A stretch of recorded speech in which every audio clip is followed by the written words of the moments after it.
SVC ஆதித்யரா movies தயாரிப்பில் ஷங்கர் இயக்கத்தில் ராம் சரண் நடிக்கும் கேம் சேஞ்சர் திரைப்படம் வரும் ஜனவரி 10 முதல் திரையரங்குகளில்.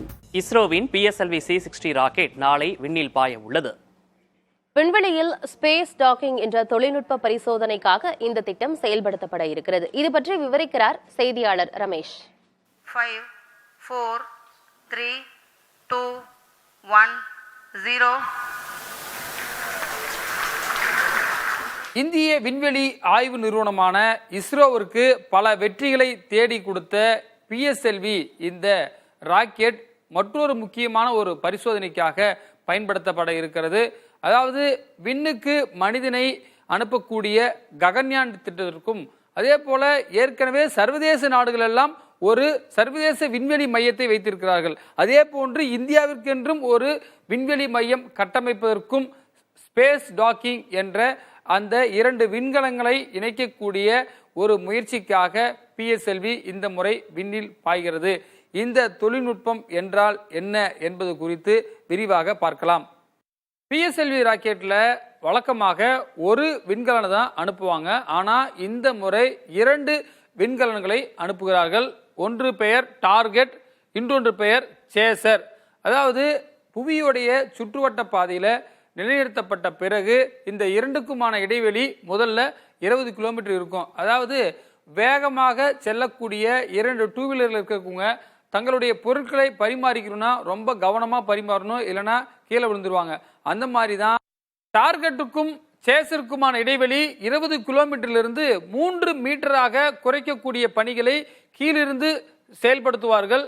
இது எதற்குன்னு பார்த்தீங்கன்னா, கீழிருந்து ஒரு பொருளை எடுத்துட்டு போய் மேலே இருக்கக்கூடிய இடத்துல வந்து ஃபிட் ஆகி அந்த பொருளை அங்கே கொடுத்துட்டு மீண்டும் கீழே வரத்துக்கு தான் இந்த இணைப்பு முயற்சி. மின்னணு தொடர்பு எல்லாம் ஏற்படுத்தக்கூடிய இந்த சக்தி பரிமாற்றத்திற்கான அனைத்து அந்த மோல்டடான ஒரு பரிமாற்றம் அங்கே நடைபெறுவதற்கு இந்த இணைப்பு ரொம்ப முக்கியமானது. இணைப்பு பணிகள்லாம் நிறைவு பெற்ற பிறகு அதை பிரித்து செய்யக்கூடிய பரிசோதனைகளும் நடைபெறும். எவ்வாறு ஒரு ஃபுட் டெலிவரி முடிச்சுட்டு அவங்க கீழே இறங்கணும்னா அந்த பிரித்தலும் வேண்டும், அந்த முயற்சிகளும் நடைபெறும். அதற்கான படங்கள் தான் இது. மொத்தம் 2 ஆண்டுகள் இது போன்ற பரிசோதனையை விண்வெளியில் செய்வார்கள். உலகிலேயே அமெரிக்கா, ரஷ்யா, சீனா போன்ற 3 நாடுகள் தான் இந்த தொழில்நுட்பத்தை வைத்திருக்கிறார்கள். இந்த திட்டம் வெற்றி பெற்றால் 4வது நாடாக இதில் சேரும். இந்த திட்டத்துடைய நோக்கமே ஸ்பேஸ் டாக்கிங் தொழில்நுட்பத்தை இஸ்ரோ தெரிந்து கொள்ள வேண்டும் என்பதற்காக தான். அது எவ்வாறு இயங்குகிறது, எப்படி திறன்கள் கிடைக்கிறது, இந்த 2யுமே விமானங்கள் என்றும் சொல்வார்கள். ஒன்று டார்கெட், மற்றொன்று சேசர்.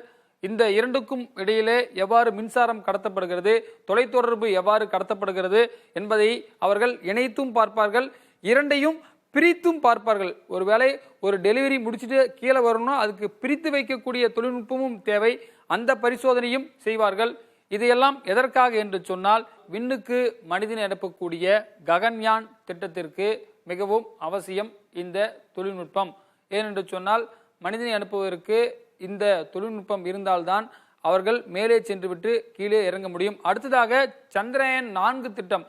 ஏற்கனவே 3 திட்டம் விக்ரம் லேண்டர் சந்திரயானில் இறங்கியது. ஆனால் அதற்கு பிறகு அந்த லேண்டர் மீண்டும் இங்கே கொண்டு வர வேண்டும் என்றால் இந்த தொழில்நுட்பம் அவசியம்.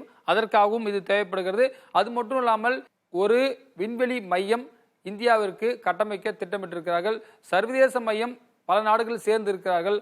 ஆனால் இந்தியா மட்டும் ஒரு விண்வெளி மையம் அமைப்பதற்கு பொருட்களை கொண்டு அங்கு பணிகளை செய்துவிட்டு மீண்டும் கீழே இறங்குவதற்கெல்லாம் இந்த ஸ்பேஸ் டாக்கிங் தொழில்நுட்பம் வேண்டும். இந்த சோதனை வரக்கூடிய புத்தாண்டில் வெற்றி பெற்றால் ஒரு இனிய ஆண்டாக இஸ்ரோவுக்கு 2025 அமையும். SVC ஆதித்யரா மூவிஸ் தயாரிப்பில் ஷங்கர் இயக்கத்தில் ராம் சரண் நடிக்கும் கேம் சேஞ்சர் திரைப்படம் வரும் ஜனவரி 10 முதல் திரையரங்குகளில்.